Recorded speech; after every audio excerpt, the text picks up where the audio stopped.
Bonjour à tous. Nous vous remercions beaucoup de votre intérêt à nous suivre sur la chaîne Soma Bible. Nous apprécions beaucoup vos commentaires et suggestions. Si c'est la première fois que vous nous regardez, n'oubliez pas de vous abonner afin d'être informé de la sortie d'une nouvelle vidéo. Le sujet de cette semaine, les enfants de la promesse. Prions. Dieu Tout-Puissant, merci de nous avoir donné l'occasion d'étudier cette leçon. Ouvre nos cœurs pour la recevoir selon ta volonté. Aide-nous à la mettre en pratique. Nous prions au nom de Jésus. Amen. Un père et sa fille de 10 ans passaient leurs vacances au bord de la mer.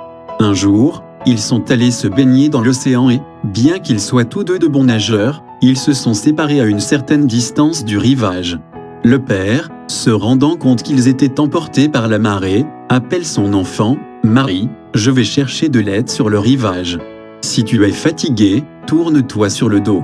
Tu peux flotter toute la journée comme ça. Je reviendrai te chercher. » En peu de temps, de nombreux chercheurs et bateaux se sont précipités sur la surface de l'eau à la recherche d'une petite fille. Des centaines de personnes sur la rive avaient entendu la nouvelle et attendaient anxieusement. Il a fallu 4 heures pour la retrouver, loin de la terre ferme, mais elle flottait calmement sur le dos et n'était pas du tout effrayée. Des acclamations et des larmes de joie et de soulagement accueillent les sauveteurs lorsqu'ils reviennent à terre avec leur précieux fardeau, mais l'enfant prend tout cela calmement. Elle semblait penser que la façon dont ils agissaient était étrange. Elle a dit, « Père a dit que je pouvais flotter toute la journée sur mon dos et qu'il viendrait me chercher, alors j'ai nagé et flotté, parce que je savais qu'il viendrait. » Notre leçon est divisée en 5 points. Point numéro 1, ton bouclier. Point numéro 2, la promesse du Messie, partie 1. Point numéro 3, la promesse du Messie, partie 2. Point numéro 4, une nation grande et puissante. Point numéro 5, je rendrai ton nom grand. Point numéro 1, le bouclier. Après cela, la parole de l'Éternel fut adressée à Abraham dans une vision, en ces termes, « Ne crains point, Abraham, je suis ton bouclier et ta très grande récompense. » Genèse, chapitre 15, verset 1. La désignation de Dieu comme bouclier apparaît ici pour la première fois dans la Bible et c'est la seule fois où Dieu l'utilise pour se révéler, même si d'autres passages bibliques utilisent ce terme pour parler de Dieu. Lorsque Dieu s'appelle le bouclier de quelqu'un, qu'est-ce que cela signifie? Le Christ ne s'intéresse pas à nous par hasard, mais d'une manière plus forte qu'une mère pour son enfant. Notre Sauveur nous a achetés par la souffrance et la douleur humaine, par l'insulte, le reproche, l'abus, la moquerie, le rejet et la mort. Il veille sur toi, enfant de Dieu qui tremble. Il te mettra en sécurité sous sa protection. La faiblesse de notre nature humaine ne nous empêchera pas d'accéder au Père Céleste, car il est mort pour intercéder en notre faveur. Point numéro 2. La promesse du Messie, première partie. En toi et en ta postérité, toutes les familles de la terre seront bénies. Genèse 28 verset 14. Plus d'une fois, le Seigneur a dit à Abraham qu'en sa semence, sa descendance, toutes les nations de la terre seraient bénies. Cette merveilleuse promesse d'alliance est répétée parce que, de toutes les promesses, c'est la plus importante, la plus durable, celle qui donne de la valeur à toutes les autres. Dans un sens, il s'agissait d'une promesse de l'essor de la nation juive, par laquelle le Seigneur voulait enseigner à toutes les familles de la terre le vrai Dieu et son plan de salut.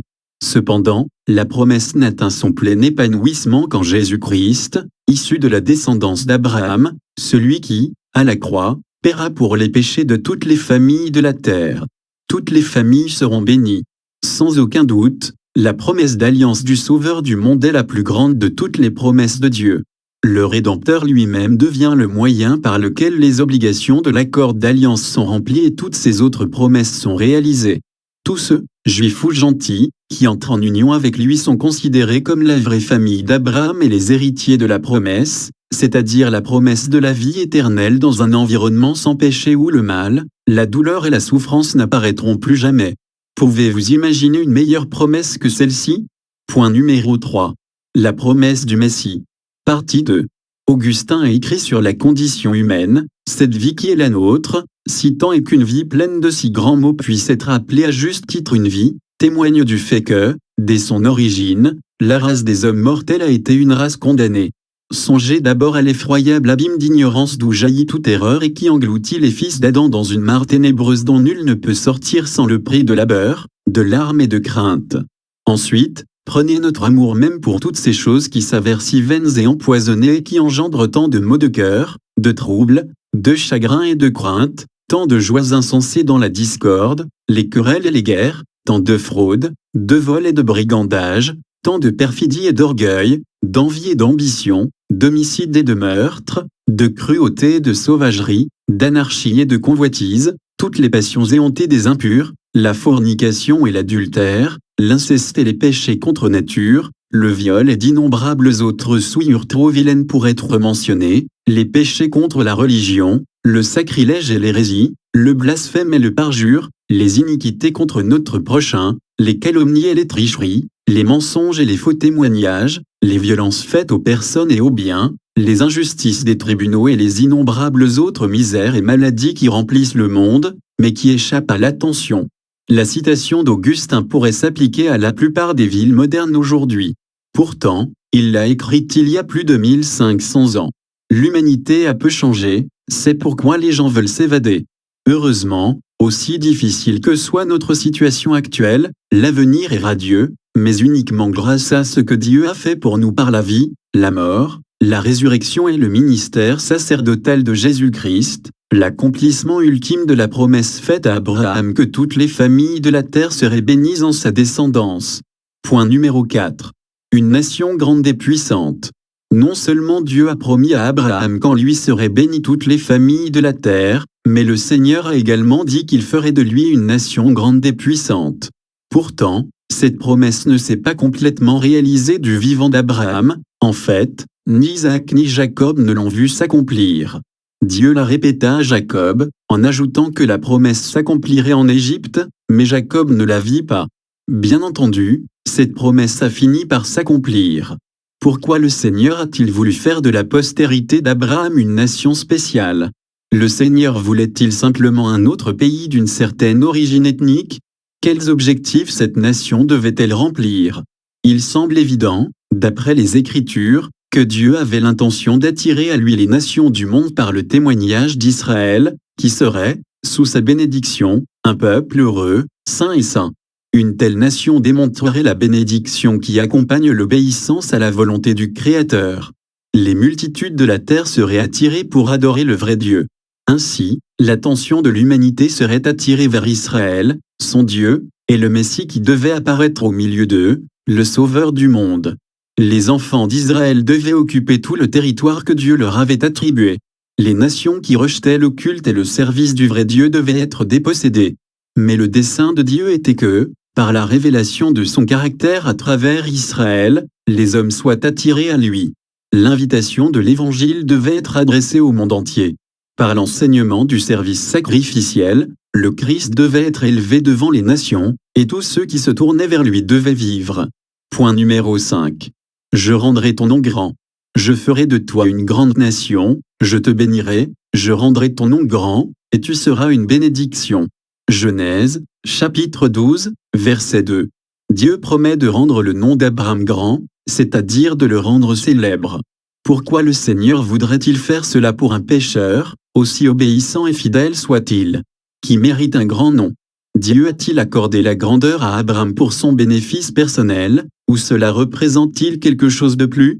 Le drame des âges, la bataille entre le Christ et Satan, se joue encore en nous et à travers nous. L'humanité et les anges observent ce qui se passe avec nous dans ce conflit. Ainsi, ce que nous sommes, ce que nous disons, ce que nous faisons, loin d'avoir aucune importance au-delà de notre propre sphère immédiate, a des implications qui peuvent, en un sens, se répercuter dans tout l'univers. Par nos paroles, nos actions, voire nos attitudes, nous pouvons contribuer à rendre gloire au Seigneur, qui a tant fait pour nous, ou nous pouvons faire honte à lui et à son nom. Ainsi, lorsque le Seigneur a dit à Abraham qu'il rendrait son nom grand, il n'en parlait sûrement pas de la même manière que le monde parle de quelqu'un qui a un grand nom. Ce qui fait la grandeur d'un nom aux yeux de Dieu, c'est le caractère, la foi, l'obéissance, l'humilité et l'amour des autres, des traits qui sont souvent respectés dans le monde, mais qui ne sont généralement pas les facteurs que le monde considère comme faisant la grandeur d'un nom. Chers amis, Abraham n'a pas hésité à obéir à l'appel de Dieu. Il n'avait aucune question à poser concernant la terre de la promesse. Dieu a parlé, et son serviteur doit obéir. L'endroit le plus heureux sur terre pour lui était celui où Dieu voulait qu'il soit. Lorsqu'Abraham est entré en Canaan, le Seigneur lui est apparu et lui a fait comprendre qu'il devait séjourner dans le pays qui serait donné à ses descendants. Dieu a répété cette promesse à plusieurs reprises. Quelques 400 ans plus tard, en accomplissement de la promesse, le Seigneur a annoncé à Moïse qu'il ferait sortir Israël d'Égypte dans un pays où coule le lait et le miel. Dieu a répété la promesse à Josué, à l'époque de David. Elle s'est largement, mais pas complètement, réalisée. En tant que descendants spirituels d'Abraham, nous devons nous aussi réaliser que nous n'avons pas ici une cité durable, mais nous cherchons la cité à venir. La certitude de la vie future avec le Christ nous maintient en équilibre dans ce monde actuel de changement et de décadence. C'est la fin de cette leçon. Merci encore de nous avoir suivis. Si vous avez aimé ce message, veuillez le partager avec vos amis et vos proches. Que Dieu vous bénisse.